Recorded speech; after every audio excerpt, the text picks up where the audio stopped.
Hello and welcome to this mini series brought to you by the Property Developer Training. My name is Justin Getty. You might know me as the host of the Property Developer podcast, and I'm going to share with you some of the common fears and concerns that hold people back from getting started in property development. And this is part one of a 3-part series. I put this series together because I get lots of feedback from people who do my property developer quiz, hundreds and hundreds and hundreds of people, and these are the top fears or concerns that people have shared with me about what's stopping them from getting started in property development. So I put this together to address some of those concerns. So in this series, we're going to cover the 5 most common fears and concerns that people say are holding them back from getting started in property development. We're going to look at what those fears often stem from and how we can address them. So here's the top 5 fears and concerns that people say to me. And number 1 is always related to money. Either a fear of losing money or not having enough money to get started.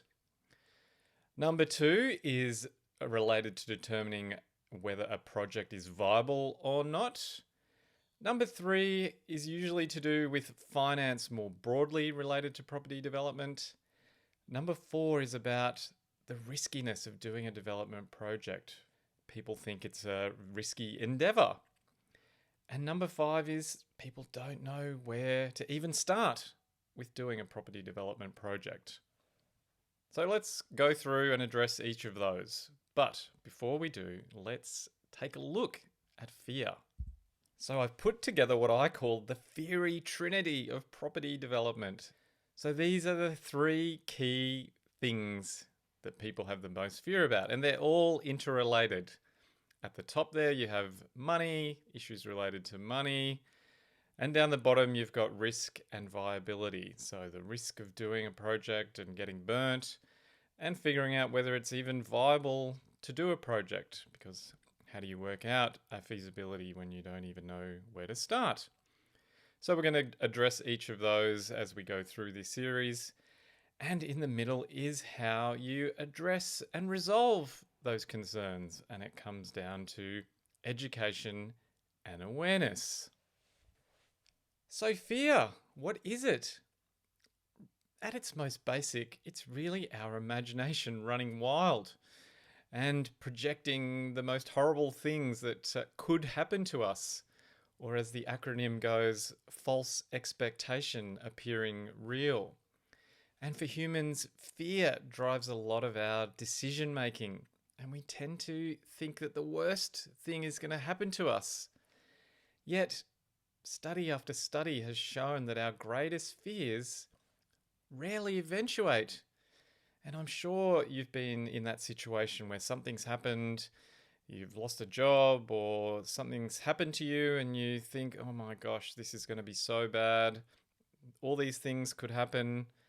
But after that event passes and you look back and you go, you know what? Actually wasn't that bad. It's definitely happened to me. It's happened to me on projects. I can remember on my first project being really worried about certain things happening, whether I'd be able to sell the properties for the amount that I expected, things like that. And it just didn't happen. And I think a lot of what fear boils down to is ignorance. And I mean that in the sense of you just don't understand what's going on. And so you have to use your imagination to fill in the gaps. And so the key for me boils down to education, because if you are educated and you understand a situation, you're less likely to be fearful when things happen because you know what's likely to happen and what you can do to ensure the worst case doesn't in fact come true. And finally, I'd make the point that if you would really love to do something, like really, really love to do it, then don't let fear drive your decision making. Instead, be guided by inspiration, because you only get one life and you might as well take on something that you'd really love to do. And there's a great saying that the pain of failure is far less than the pain of regret, which means at least if you have a go and try something and it doesn't quite go right, you can know that you tried. Whereas if you didn't try at all, you'll forever be wondering what might have been. So, don't let fear stop you from taking on something you'd really love to do. So, one of the ways to address and resolve fears is to identify them, because the fog of fear will stifle your decision making. But if you can identify what your fears are, then you can identify ways that you can address them. And here is a way that you can do that. Just draw a simple table, and in the left-hand column, write down what your fear is. In this case, we've put not enough money. And over on the right, you can put down the things that you could do to address those or mitigate those. And as you can see, there's quite a lot that you can do. This is not an exhaustive list I've put together by any stretch, but you can see there's so many things you can do. You could sit down and figure out how much cash you've got to invest yourself. You could run the feasibility on a project to determine exactly how much cash you're going to need and when. How much cash we actually need to secure a site. Maybe you only need 10% of the sale price or 20% of the sale price. You could go and speak with lots and lots of different brokers about lending options to buy an investment property or development site. You can identify 10 people to speak with about partnering with you to do a project, and then go and talk to those people about whether they would invest and what would make them feel comfortable to invest. You could read 10 books on buying an investment property to get some insight into actually securing and buying a property. You could listen to all my episodes of the Property Developer podcast. You could read my book, Become a $1 Million Property Developer. You could find 50 articles on property development finance on the internet, or 100 articles about getting people to invest with you. So as you can see, there's lots and lots and lots of things that you could do to address this fear of not having enough money. And you can do that for all your fears. I think you'd find it a really useful exercise. Okay, let's start going through these common fears that people have identified with me. As I said, the number one issue is always related to money. And that's an understandable concern. Nobody wants to lose money. You would have heard about loss aversion theory, which has shown time and again that people's fear of losing money is actually greater than their desire to make money. So people are more likely to avoid trying to lose $100 than they are trying to make $100. So on the flip side of the fear about losing money is that there is obviously money to be made in property development because people continue to do it, including myself. As I've mentioned previously, the key to not losing money in property developing is understanding the risks involved and the mitigation measures that are available to reduce the likelihood of them happening. And this includes education, as I've said. The more you can get educated about the property development process, build a really good team around you, the less likely it is that you will lose money or that your project will go off track. The less we can rely on our imagination, the better we're going to be, because we're going to be more informed and confident in our decision making. And I'm going to talk a little bit more about risk later on in this series, and we'll cover off identifying the risks in property development and what you can do to mitigate them. The second part of this first fear is around not having enough money. This one gets thrown up all the time. Without doubt, you need cash to complete a property development project. But that doesn't mean that you have to provide all the cash. I certainly didn't fully self-fund my first project or any of my subsequent projects. I've had partners and investors come along and join with me. So I haven't put all the money in, but I've shared the risk and the rewards with people who've partnered with me. And there's lots of different ways that can be structured.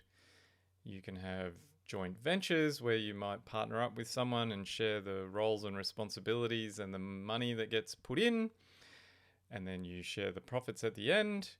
You might take on money partners where someone just invests money and gets a return and you do all the work.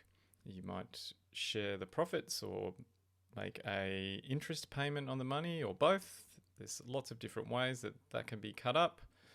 You might do a partnership with someone, whether that's with a landowner or with somebody else. There are option agreements that can be put in place to secure land without putting much money down or any money down. So there's lots and lots of different ways that you can do a property development project without necessarily having to put up all the capital. And part of putting a project together might involve you earning fees for managing projects. Now, whether that's through a development management fee or a project management fee, there are ways that you can get paid or that you can contribute to doing a development project. The biggest issue that I see that fledgling developers have is that they don't know how much cash they're going to need, or when they're going to need it, or how to discuss a potential investment with prospective investors. And a key part of solving that is a great feasibility study, because the feasibility is going to show you how much cash you need and at what stage in the project you're going to need it and what your likely profit is going to be, which will then determine whether or not it's even worth doing it. We'll cover more about viability shortly. And it's good to keep in mind that smaller projects only require smaller cash amounts. So if you're doing a small duplex project, the amount of cash you need is going to be less than if you're doing a 4-unit project. So it might not be huge sums of cash that you need to get the project started and finished. And another key point to remember is that you don't fund all the costs of a project. You'll be looking for banks or lenders to provide the bulk of the funding. And we'll talk about that a little bit more as well. For example, a bank may fund up to 80% of the total development costs of the project, which means you only need to come up with 20% of the cash. So for example, if you're doing a $1 million project, which might include the costs of the land and the construction of the new dwellings, let's just say it's $500,000 for the land and then $500,000 for the 2 new dwellings, you might actually only need to come up with $200,000. It could be less depending on the valuation of your finished product and the project-related site value. Now, these are terms that I go through a lot more in the property developer training. And later in this series, we'll be talking a bit more about finance in general for property development, because it is a very important part of a successful project. But the point I wanted to make is that, yes, you do need cash, but maybe it's not as much as you think. Or maybe you don't even need it all up front. You just need some money to get started to secure the land, and then you need some more money along the way. And remember, you don't need to provide it all yourself. You might be able to find someone to partner with you who can help with the cash part of the project. It happens all the time. In fact, most of my colleagues do projects with partners now. They may have done their first small project on their own, but after that, they've partnered up and taken on partners so that they can grow their business and do more projects. So, just wrapping up the first module in this short series, and I covered off the 5 most common fears and concerns that are holding people back based on the feedback that I've gotten from hundreds of people that have done my property developer quiz. We've talked about fear and how we can address fear, how fear is our imagination running wild and it can drive decision making. And we've looked at the number one issue that people throw up around what's stopping them from getting started in property development, and that relates to cash. Next up, we're going to cover off determining project viability and project risk. So I look forward to you joining me for that module next.